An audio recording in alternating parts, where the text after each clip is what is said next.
I want to start today with a question. And it's probably going to feel a little uncomfortable. Maybe even a little visceral. Yeah, that's the word. Have you ever loved someone so completely, so totally that somewhere along the way, you kind of realize you forgot who you were without them? And we're not talking about that initial honeymoon phase. No, not at all. Not that fuzzy new love obsession where you're just, doodling their name in a notebook. Right. This is something much, much darker. Exactly. I'm talking about that moment you look in the mirror and you genuinely don't recognize the person staring back. You see someone who's anxious. Jumpy, constantly checking their phone, constantly, and this is the big one, constantly questioning their own memory. You start thinking, did I say that? Did that actually happen? Am I losing my mind? It's a terrifying place to be. And, it usually leads to an even harder question. Oh, yeah. Have you ever found yourself making excuses for a partner's behavior? Behavior that would absolutely horrify you if your best friend told you the same story about her partner. That is the uncomfortable place we are going to be living in for this deep dive. I've been staring at this stack of research all week, and I have to say, it's been haunting me. It stays with you. It does. We're diving into a topic that I think is going to resonate with a lot of people, maybe in ways they aren't quite ready for. We're analyzing a text called The Love Trap, which follows the story of a woman named Emma and her relationship with a man, Daniel. But we have to be so clear about this right from the start. Yes. This is not a story about a bad breakup. No. If we frame it like that, it's just, growing apart or he just wasn't ready to commit. We completely miss the point of the research. You miss everything. What we are talking about today is psychological warfare. Disguised as romance. Precisely. We're looking at predators who don't use weapons. They use your own devotion, your own empathy. They use your best qualities against you. Psychological warfare in the living room. That's a heavy concept. It is. But the source material is so clear that we have to name this pattern to understand it. So our mission, really, on this deep dive is to validate the reality of anyone who has ever felt that sickening twist in their stomach when their supposed soulmate makes them feel utterly alone. We're going to name the pattern. Name it, walk through the trap step by step using Emma's story, and I think this is the most important part. Yeah. We're going to look at the tactical roadmap for escape and recovery. And that roadmap is vital. Because the most dangerous thing about these relationships and what makes them so hard to explain to friends and family is that they don't look like abuse from the outside. Not at all. And honestly, they often don't feel like abuse from the inside. At least not until it's way too late. It feels like a fairy tale. Then it feels like a tragedy. And only at the very end do you realize it was a hunt. Wow. Okay, so let's unpack this. Let's start where the story starts. And the scary part is, it starts beautifully. Always does. It starts with what the source calls the perfect storm. We have our protagonist, Emma, and she's a photographer. Right. And that detail, her being a photographer, it isn't just background noise. It's actually really important to her character. How so?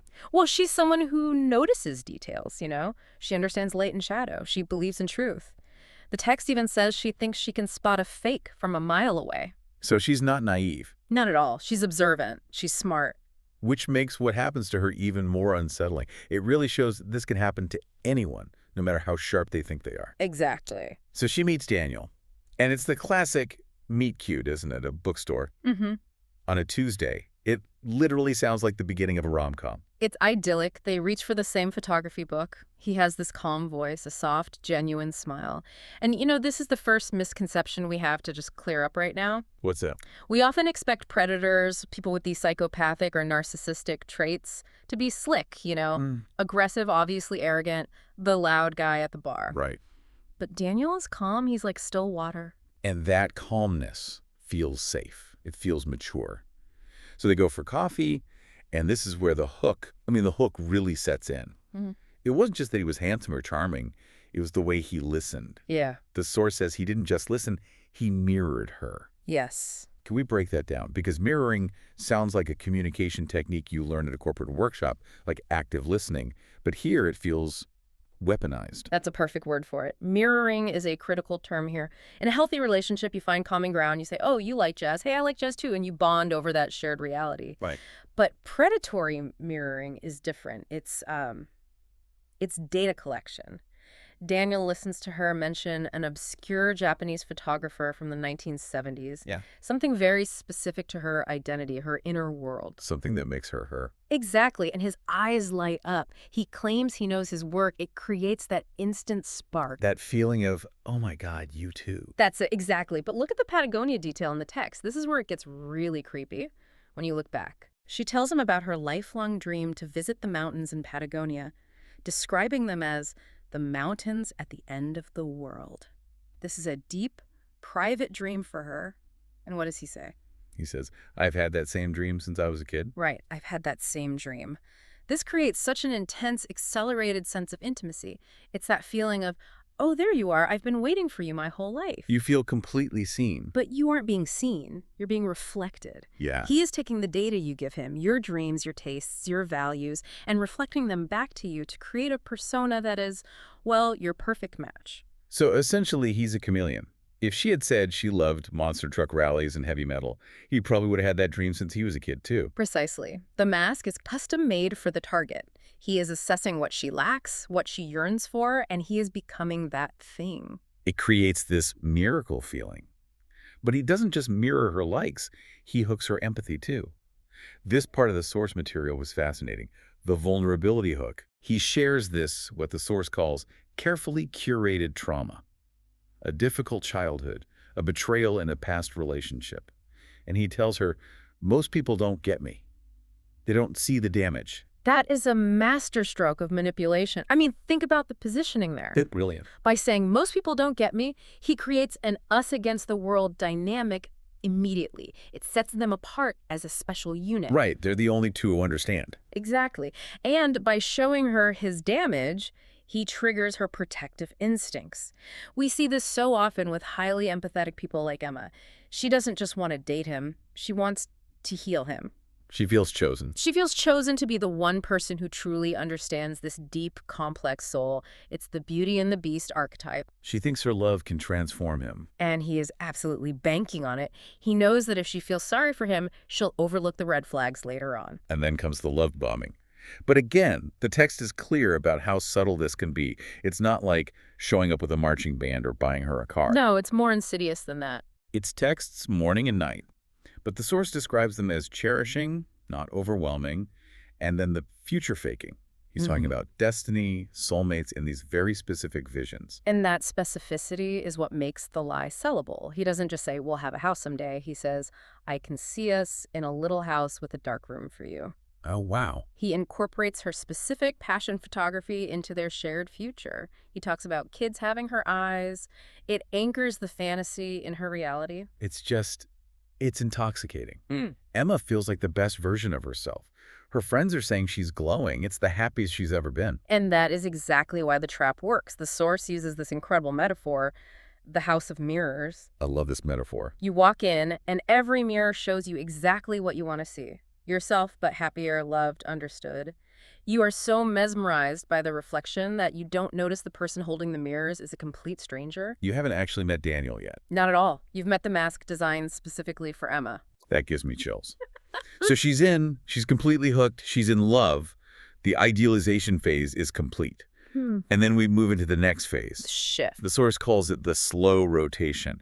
And I think this is so important because often in movies, the bad guy reveals himself dramatically, right? He kicks the dog or punches a wall. Right. There's a big, obvious moment. But here, the text says it was like seasons changing.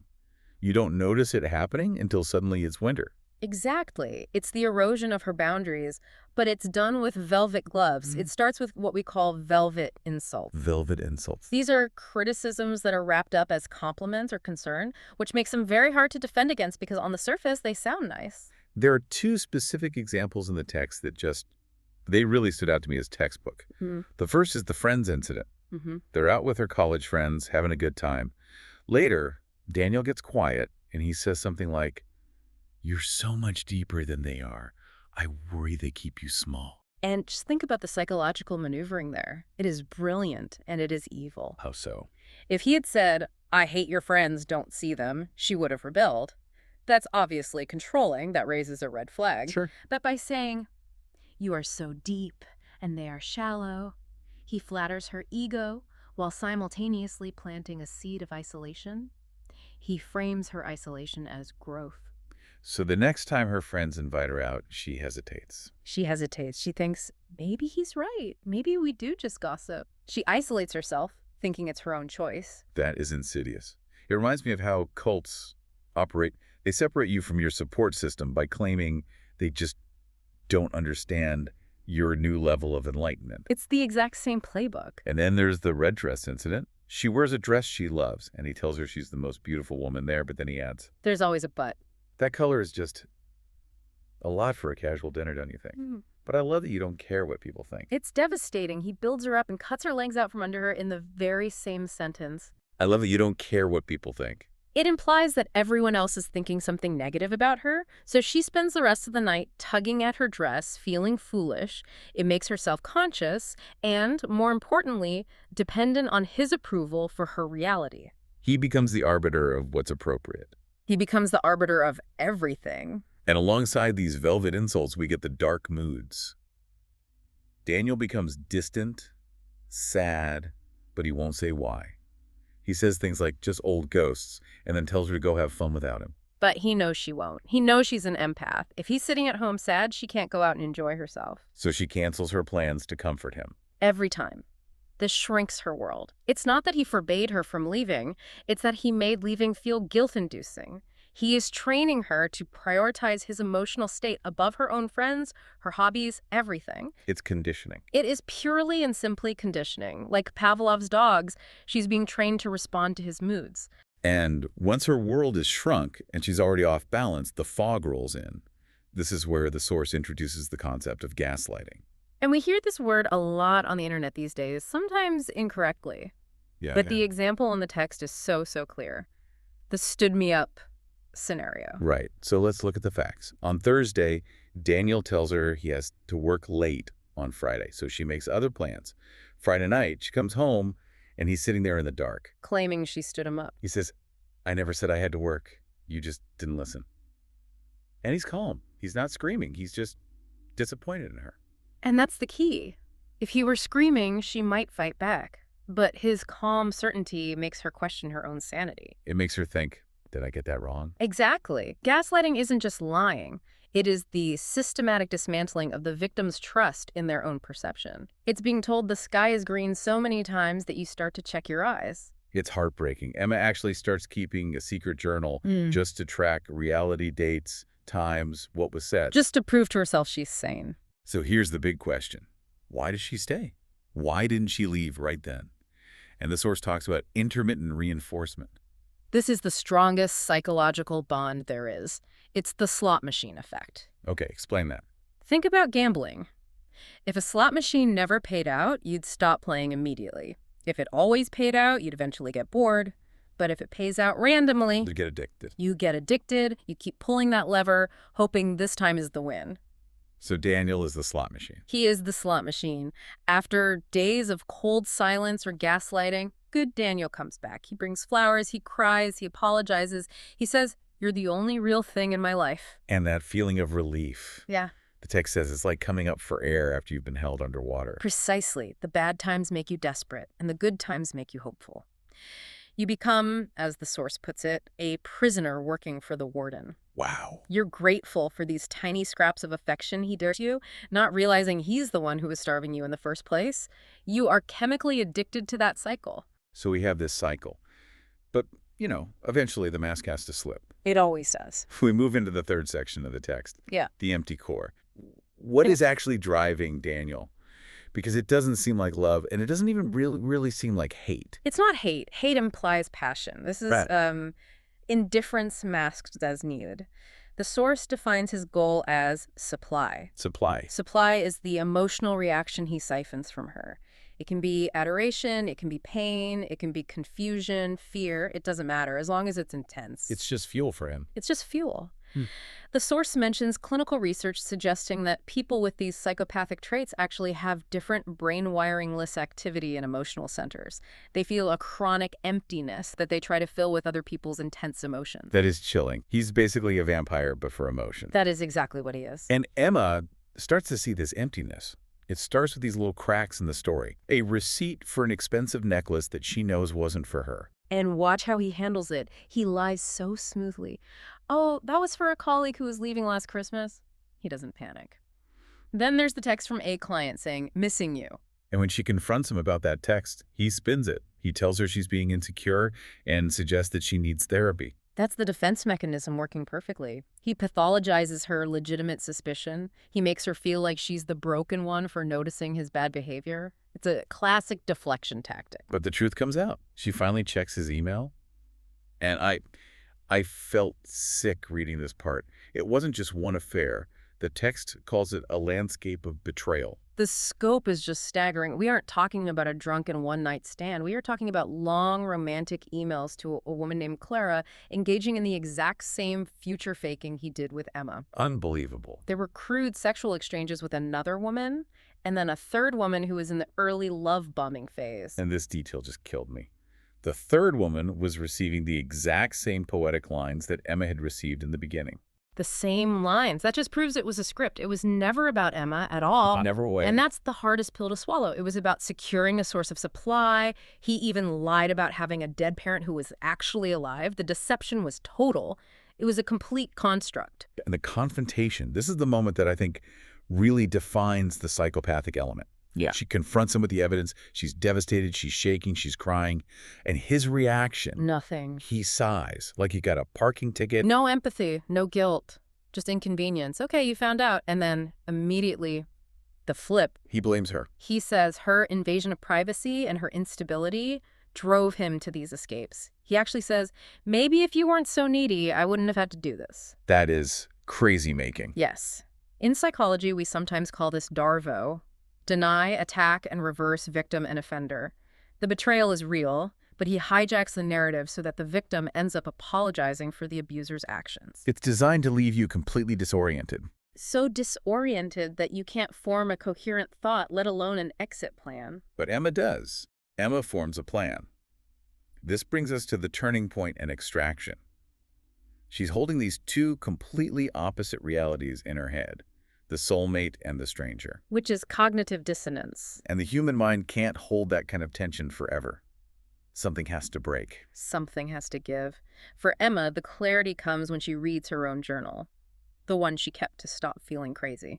She sees the pattern laid out in her own handwriting. And she does a Google search that changes everything. Partner denies reality, I feel crazy. And down the rabbit hole she goes. She finds all the terminology we've been using. Narcissistic abuse, trauma bonding, idealize, devalue, discard. This moment is absolutely crucial because it changes the problem from I am a bad girlfriend to I am being hunted. It removes the blame. It removes the blame, but it introduces fear because once you know you're dealing with a predator, you know that leaving is the most dangerous time. Right. Why is it the most dangerous? Because you are cutting off their supply. This isn't a normal breakup where two people cry and hug and wish each other well. This is a rebellion. It can trigger intense rage, smear campaigns to ruin your reputation, or extreme hoovering tactics to get you back. So Emma realizes this isn't a breakup, it's a tactical extraction. Exactly. So she uses the gray rock method. Can you explain that? Because it sounds simple, but I imagine it's incredibly hard to do when you're that emotional. It's one of the hardest things to do. Gray rocking is a survival technique where you become as uninteresting as a gray rock. You stop arguing, you stop crying, you stop feeding them emotion. You give them nothing. Nothing. You give short, boring answers. Okay, I understand, sure. If you stop providing supply, if you stop reacting, the predator gets bored, they assume you're broken or just dull, and they start looking elsewhere. It buys you time. And she uses that time to execute this 4-phase escape plan. I mean, this reads like a spy novel, honestly. It has to be that calculated. Phase 1, assets. She opens a new bank account, moves her passport and social security card to her sister's house. Smart. Securing her independence. Phase 2 is the window. She waits for him to go on a conference trip. Notice she only tells one person, her sister. She knows that any mutual friends might leak information back to him, even unintentionally. She has to lock down the information flow completely. Phase 3, the disappearance. She moves out in 4 hours. And the note she leaves. It's not some long emotional letter. It just says, do not contact me. This is over. That's perfect. Any explanation is an invitation for debate. Any emotion is supply. Silence is the only message they cannot manipulate. And phase 4, lockdown, blocking everything. New phone number, no social media. The source calls it amputating a limb to stop an infection. It feels cruel to the victim because they are still trauma bonded. They feel like they are killing the relationship, but in reality, they are saving their own life. But as we know, leaving is. It's just the beginning. We enter the aftermath. Emma is out, but she's not okay. The source compares it to a chemical addiction. And that's not a metaphor, it's biological. During the relationship, that cycle of abuse and affection created a peptide addiction in her brain. She is literally going through withdrawal. So the anxiety, the shaking, the physical aches, Yeah. that's real. It's very real. Her body is screaming for the drug that is Daniel. And Daniel, of course, tries to provide that drug. This is the hoovering. Named after the vacuum, trying to suck her back in. The source lists the specific plays he used on Emma, and it's like a checklist. It's a playbook. First, you get the love plea. I'm dying without you. You're my everything. When that doesn't work, the pity play.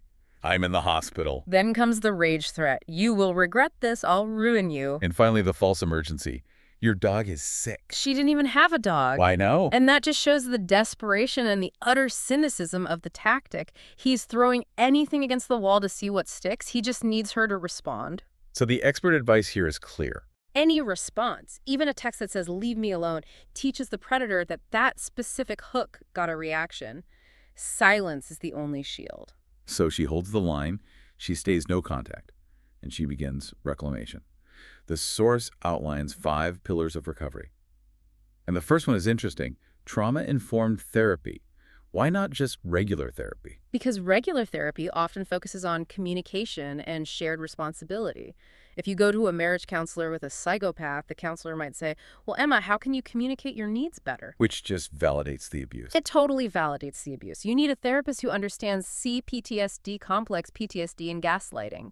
You need tools like EMDR to process the trauma that's stored in the body, not just talk about your feelings. Pillar 2 is psychoeducation, reading books like Psychopath Free or The Body Keeps the Score. Understanding the mechanics of the trap removes the shame. When you see that his behavior was a textbook pattern used by thousands of predators, you realize, oh, I wasn't stupid. I was targeted. That's a huge shift. Pillar 3 is radical reconnection, relearning her own tastes.